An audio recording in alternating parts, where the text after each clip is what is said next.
Bonjour à tous. Alors, la semaine sera ponctuée par le début des résultats des entreprises américaines. On va avoir l'activité et les résultats sur le premier trimestre, avec sans doute encore une amélioration, puisqu'on attend une hausse de plus de 8% des résultats des entreprises américaines sur le premier trimestre. On avait eu 5,2 au dernier trimestre 2016. Il faut bien comprendre qu'en ce moment, les marchés américains sont en manque de catalyseurs. La semaine dernière a été complètement flat, avec finalement une très bonne surprise dans la mesure où les marchés américains ont bien résisté.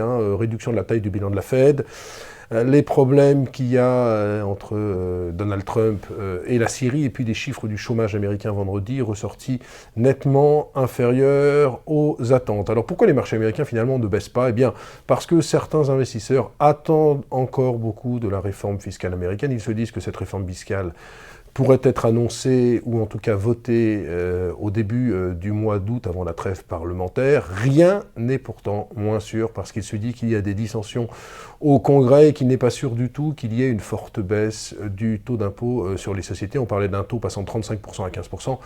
Maintenant, certains analystes évoquent 20%. En tout état de cause, il ne faudrait pas que cette réforme patine parce que ça pourrait être très dommageable pour Wall Street. On a vu que déjà la réforme de l'Obamacare s'est mal passée, il n'y a pas eu de réaction particulière parce qu'on attend beaucoup de cette réforme sur la fiscalité des ménages et sur la fiscalité des entreprises. Si jamais il y avait vraiment un bug, c'est-à-dire que si jamais cette réforme était remise au canon grec, on pourrait avoir vraiment un mouvement de secousse sur les marchés américains, une baisse de l'ordre de 10%.